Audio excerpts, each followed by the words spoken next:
Today's video is sponsored by Rum Barber, who does my hair and my makeup actually. Ladies and gentlemen, we interrupt your regular, I say regular, we have no schedule at the moment. I interrupt your completely unscheduled service to bring you a Valentine's special. You're watching Double Andy Does Film. I'm AndyT. And I'm AndyB. And today's video title is Valentine's movies, what is technically a rom-com date night movie, but what also has action-packed thrill ride adventures, but what also does, it should satisfy both parties. We're really nailing these titles. So what do we got? Right, now, hold off on me, okay? Okay. I've got a lot of films I want to talk about because Alright, Valentine's Gold. Valentine's Gold, okay. This one, the first one, is a story of true love between both sides of the law. A cop and a robber. A co-op? Both in love. A cop and a criminal. Okay. It's between Vin Diesel and Dwayne Rock Johnson. Right, no, I'm going to stop you right there. Fast Five. No. Fast Five. No. Valentine's Special. No. Right, okay. From Paris with Love. Right. Paris, the city of love. The city it has love in the title. It has love in the title, yes. It's a story about John Travolta and some secret agent gangland stuff and... No? No. Goodfellas. Now this is a film, it's a love story about fellas that are good. Help me. No. Last Man Standing. Last Man Standing. Bruce Willis. Bruce Willis. It's all women want a guy. He's the last one No. standing. Like, what else you got? Mortal Kombat. Right. You don't get this at all. It's about relationships. At all. Right. Just no. Two parties locked in Mortal Kombat. That's what relationships is. Just stop. Okay. So he doesn't get this. I'm going to start this off. I'm going to go for my first pick. Grosse Pointe Blank. An excellent film. It's really annoyed you chose that and I didn't even fucking you missed it. You missed it. You snoozed, man. Right, you got it more than. Which means you lose. What is Grosse Pointe Blank? Grosse Pointe Blank is a fantastic action comedy starring the wonderful and irrepressible John Cusack, or at least irrepressible as he was in the 90s.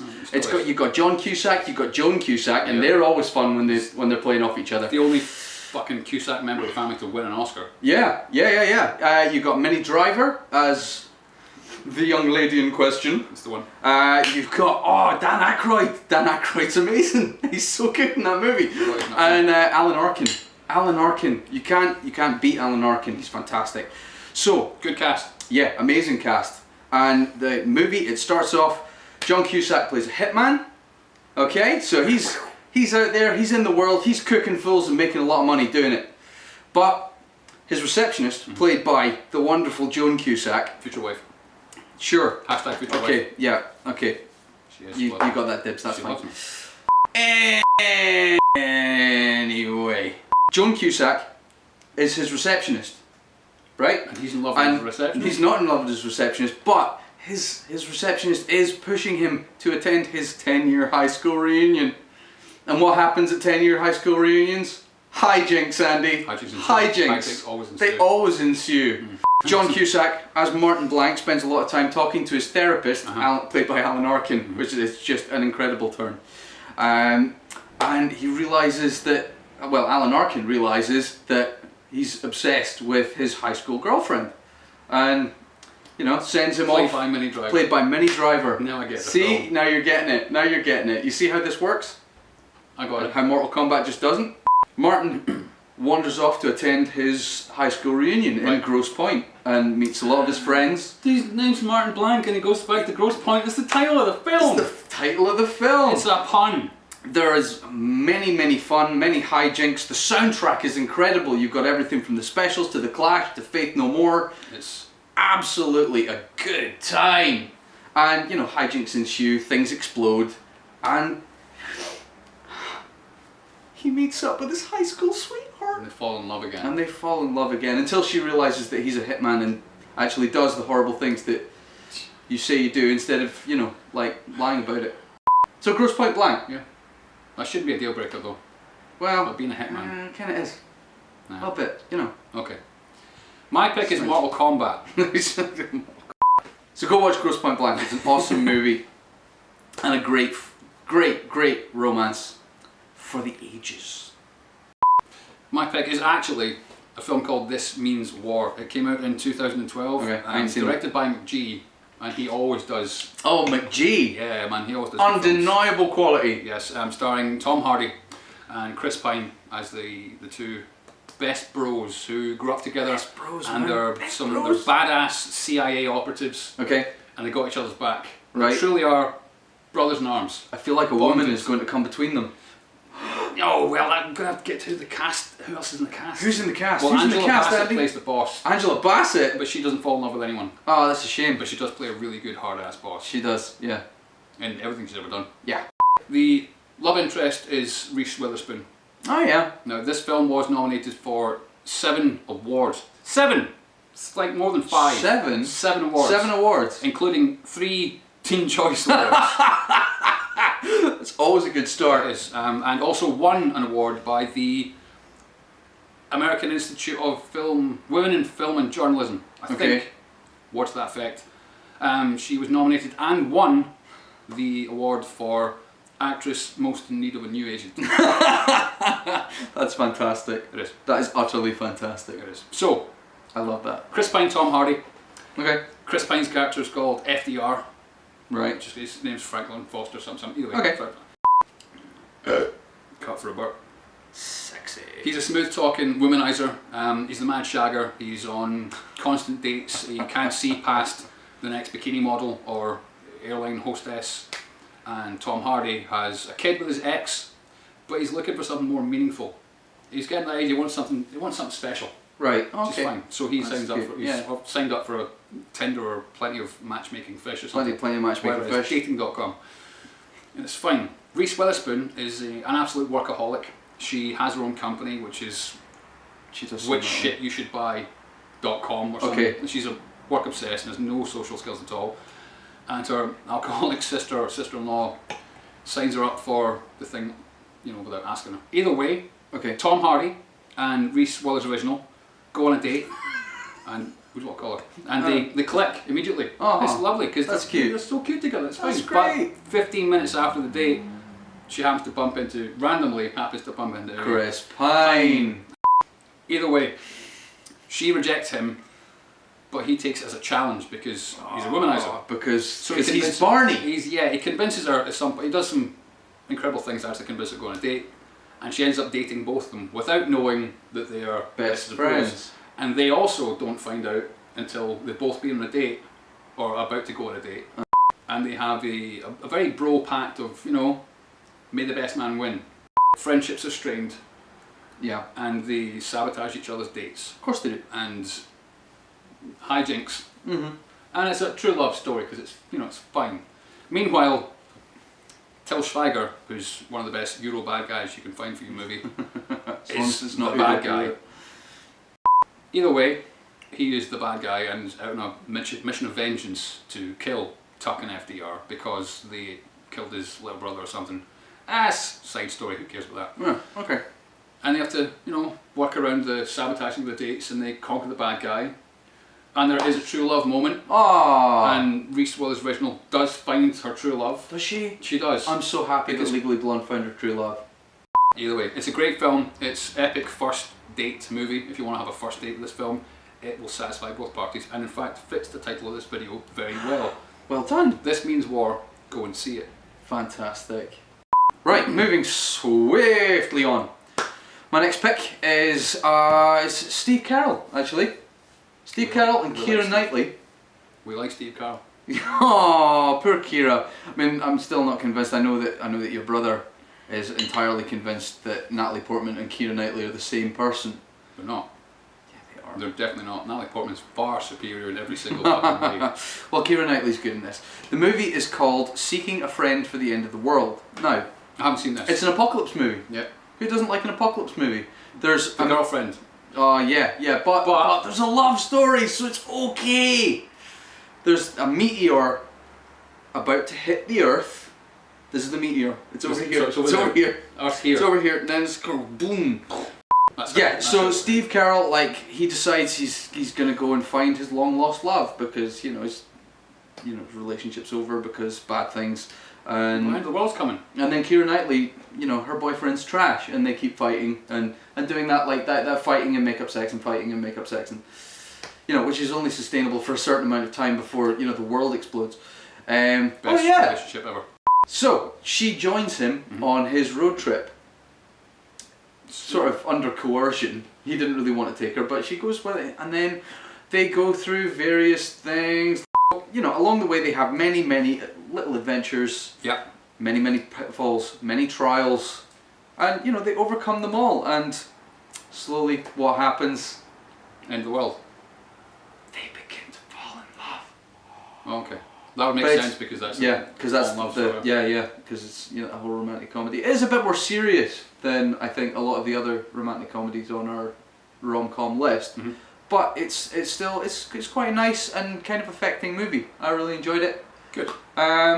I'm glad. I tend to find that Steve Carell is in kind of quite nice, really affecting movies. I remember, like, I watched The 40-Year-Old Virgin expecting it to just be trash, and it was actually quite sweet. It's a very sweet film. He's a very good actor. It's got, and you know, it's got that sort of like that Judd Apatow kind of, it's crass, but actually there's an underlying heart to it. Yeah. Okay. Underlying heart to it. It's a good movie. Excellent. Yeah. I shall watch it. So should you. So what else you got? I want to talk about 500 Days of Summer. Okay. Now, this, if you want to have your soul crushed, because you want to watch Joseph Gordon-Levitt, who JGL is, he's Future Wife. He is. I love that boy. Yeah, okay. I've loved him ever since Third Rock in the Sun. I'll allow it. He goes through a horrible breakup and wallows in self-pity, and it's soul-destroying, and it's crushing him inside, and the entire film is about him being crushed by the woman he loves, but he knows it's over, and it's horrible. So don't watch this film. Yeah, don't. This is the... I was wondering where you were going with this. Private Ryan of romantic romantic films, because you watch it once and go, I can't watch that again. Every time, when I watched it, it made me nothing but sad, and it brought up every awful relationship I ever had. Yeah. And I can't watch it again. Great soundtrack though. The film's really well made. Yeah, it's a wonderful film. film. Zooey Deschanel and Joseph Gordon-Levitt, who are fantastic in everything they've done. Unfortunately, I can't watch it, and neither should you, because it'll crush your soul. Yeah. Happy Valentine's Day. Happy Valentine's Day. Okay, so you haven't, like, another pick, like of one that people should watch, because that's kind of the point of the video. I do have another pick. Okay. It's an actual film you should watch. Okay, right. What do you got? The Princess Bride. Oh, yeah. You can't get another. It is the story of true love. Yeah. It truly is. It's not. No, it's the story of true love. I need to watch that again. I haven't seen it in at least a week. It's got an excellent cast.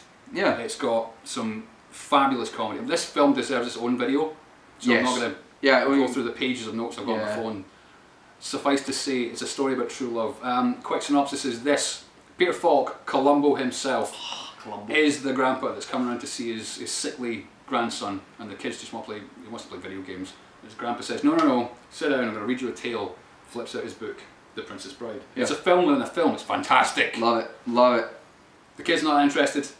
No. Because it's a fucking story about true love and kissing, and he's like, what, 11 years old, just wants to play his Atari or 1980 fucking computer things.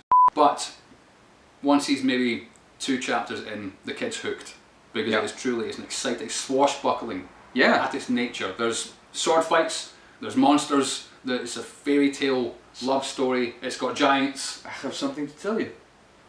I am not left-handed. I have something to tell you. Neither am I. It's one of the most quotable films ever. It's more quotable than Big Lebowski or Full Metal Jacket. That says a lot about who I was when I was a teenager.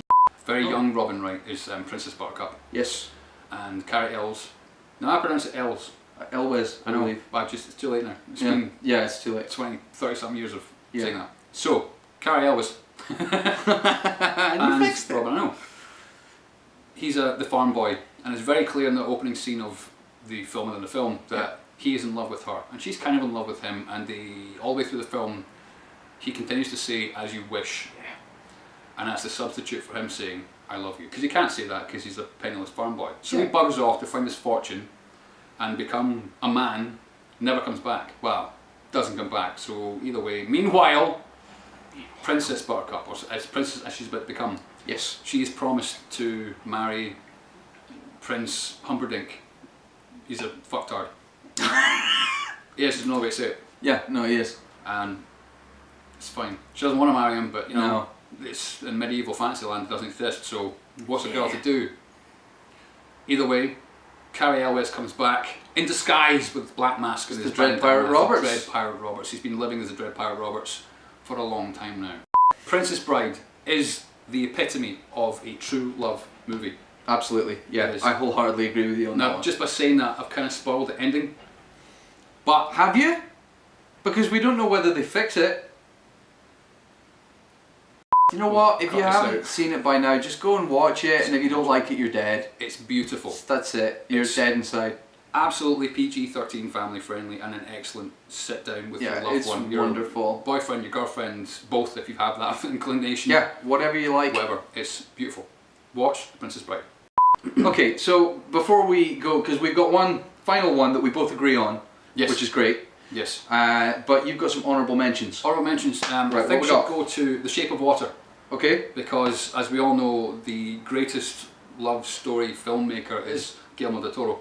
Yes. It's, and there is no greater love than the love between a mute woman and a fish monster. Yes, Mute Woman and the Fish Monster in the Cold War. It's a magical film. There you go. Is that it? I think that's my last. We're good. Honourable mention. No more honourable mentions. We should mention. Honourable mentions. Another honourable mention. Okay. Should be Deadpool. Deadpool. In the opening of the film, Ryan the King Reynolds, Ryan the Lion himself as Deadpool, distinctly says in the fourth wall breaking little chat with him and the audience, it's a story about true love. Yeah. With lots of swearing and International Women's Day. Yeah. I think also honourable mention should go to Shaun of the Dead. Yes, absolutely, but that's its own video again. It deserves its own film. Yeah. Its own thing. Yeah. Deserves its own video. Yeah. Much like The Princess Bride. In a totally different way. It does. But it is just phenomenally made and a wonderful film. Right. One we can both agree on. So one we both agreed on that we decided immediately was going to be our number one pick. Yes. This is a film I actually didn't know that existed until a month ago, 2 months ago. Mm-hmm. 6 weeks ago. 6 weeks ago. January time. Yeah. Excuse me. Because we watched it on New Year's Eve. Did we? Yeah. Oh wow. Aren't we nice? Oh, we're great. The film is Mr. Right. Yeah. Starring Sam Rockwell. Who's Sam Rockwell? I know. And is excellent in everything he touches. Even the bad things he's in, he makes them better. And Anna Kendrick, who is not only brilliant but adorable. She is #futurewife. Yeah. And if you don't love the two of them together, you will by the end of the film. Yeah, it's like you either will by the end of the film, or you are dead inside, much like the Princess Bride thing. Yeah. Gunfights, knife fights, some awesome kung fu. Yeah. There's a couple of car chases in there. Do I remember a car chase? I think there's a car chase. I can't remember. There's a lot of dancing though. Like Sam Rockwell, he has this whole dance martial art thing going on, and that's a lot of fun. Yeah, yeah, and it's great. It's very nice. Absolutely love it. But he dances in everything he's in, because motherfucker can dance. Yeah, absolutely. So the setup is Sam Rockwell plays a hitman who has decided he doesn't really want to be a hitman anymore and is killing not the people he's hired to kill, but the people who hired him to kill other people. Which, you know, get your head around that. So he's barking mad. And Anna Kendrick, there's a whole part at the start of the movie where, you know, she's getting herself all hussied up so that she can, you know, to surprise her boyfriend when he comes home, and she's the one that gets the surprise because he arrives with another woman and then attempts a threesome. He does, which is just not going to go well. Really so she ends up in the drunk closet. Well, not her own closet, by definition, because she is drunk in the closet. Yeah. She is in her friend's drunk closet. Like this. And I need you to keep your eyes to the ground because she takes direct eye contact as a sign of aggression. We're coming in. No! No! This is my whole zone! This is for me! You stop judging me, because these are my favorite socks. And I've only been drinking for 2 days. Martha, you look... I feel assumptions from you. I feel judgment from you. You don't know the situation. You don't know what's in my heart. Because you're racist. Okay. No. Well. Yeah. It's so good. Made very apparent very quickly that she's a little bit loopy. But in a really nice Anna Kendrick's future wife, adorable sort of way. Yes. But she is loopy. Yes. And happens to bump into Sam Rockwell. Well, I think Sam Rockwell sees her and then happens to bump into her. They're both in the same shop. Yeah, they're both in the same not store. on purpose. She's at the store buying things and he's at the store not killing someone. Yes. And they do happen to run into each other, and they very quickly become interested in each other, and to an extent fall in love almost immediately. Yes. As soon as they figure out that we're both as mental as each other. Yes. There's a definite feeling of complementary crazy, which is something we should all look for, because no one's sane. Like, it's a spectrum, I'm man. perfectly sane. You're a spectrum. You are all over the place, man. It's a spectrum, and everybody's a little bit nuts. And the trick is finding someone who complements your crazy. And in this movie, they truly do. They truly do. And you get to the end of the movie just thinking, it's okay. Everything's going to be okay. Yeah, you're left with this wonderful sense of well-being. The world's going to be alright. Yeah. Yesterday and last year sucked. Yeah. Whatever happened over there was rubbish, but it's fine because now I've watched this film. If they can make it happen and make it work, then it's going to be okay. Martha. Yeah. Cool, right? So gnarly. Yeah. Valentine's Day movies. Valentine's Day movies, what? What is rom-coms? Right. But what also has action-packed thrill rides, but will also satisfy both parties and makes a good first date movie. That's a great title. There's your title right there. You just nailed it right there. Happy Valentine's Day. Happy Valentine's Day, guys. I'm AndyB. See you next time. I'm AndyT. This is Double Andy Does Film. Signing off. That's 1, 2. There we go. You unhand me, you brute. Come on. No, I don't want to leave. No. No. Your help. No. Stop me. No. One of you hussies is getting fisted.